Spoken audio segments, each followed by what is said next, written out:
So guys, we've been getting a lot of queries from CMA students who are asking a lot of questions regarding the CMA course. And we have Roshil over here who's from the academics team, and he's a CMA student himself.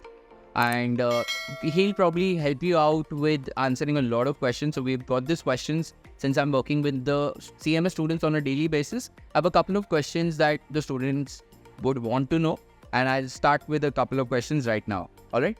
So the main kind of questions that we get from our students is that why should they ideally pick up CMA as a course? Great question. And the reason, courses like CMA, like ACCA, but we'll stick to CMA for this video. The reason courses of this sort have really picked up in the last few years is because they make you job ready. Now, if you do a BCom or if you do any other undergraduate degree for that matter, you might have some theoretical knowledge, which is also not up to the level required, but you are most definitely not job ready. What do I mean by job ready? Well, you do not know the practical aspects of a lot of concepts covered in your textbook. And that is where a professional qualification helps you.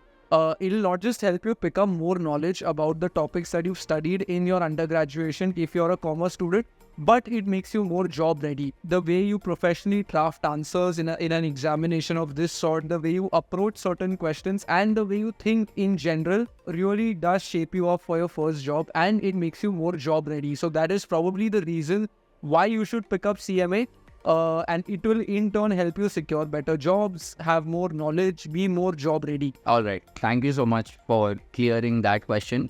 I have another question which most of us ask is, which part should the students pick up first? Sure.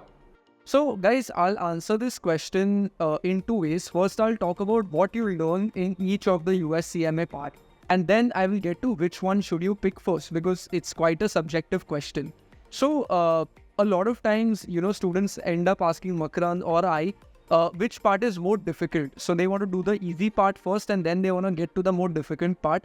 But that is a very subjective thing. So part one essentially covers a lot of aspects of costing and a lot of analysis. So within costing, right, you will learn topics such as planning, budgeting and forecasting, which is essentially how do you make plan for a year, be it revenue, be it costs, be it profits, how do you budget for those, how do you forecast those, and then how do you actually compare what happened. So you might have a plan, but your plan might go completely out of the window on day one. So how do you budget for these things? How do you forecast these things? If you are, launching a new product, how do you price the new product? What are the costs that you have to take into factor?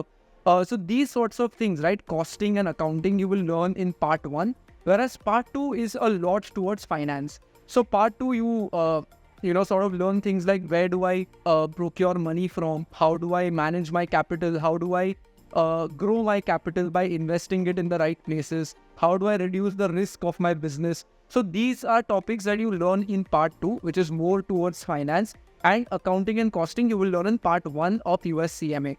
Now, with that being said, you can look at it in one of two ways. Either you pick up what you're not good at first and finish it off, or you pick up what is easier to you first. So if you've learned accounting in the past, maybe pick up part one and then go forward that way. I would like to tell you all part one and part two are absolutely unrelated. So you could go with part two first, but you will not struggle because you've not studied accounts. Or you can go with part one first and you will not struggle because you've not studied finance. So what I would recommend is go with part two first. Generally, we found that students succeed in part two quicker than part one. So go with part two first and then circle back to part one. All right, perfect. So another set of questions that the students generally ask is, when it comes to the learning aspect of it, are the essay questions difficult to attempt? Sure.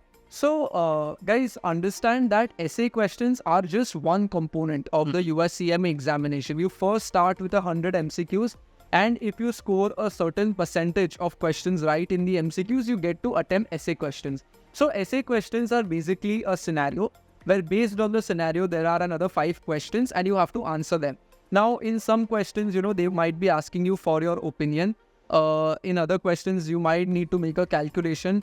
In another question, you might have to give some theory. So essay questions are absolutely easy in my opinion, and that's what a lot of students have said over the years, that essay questions are not the challenging part. The challenging part rather is the theory aspect of it.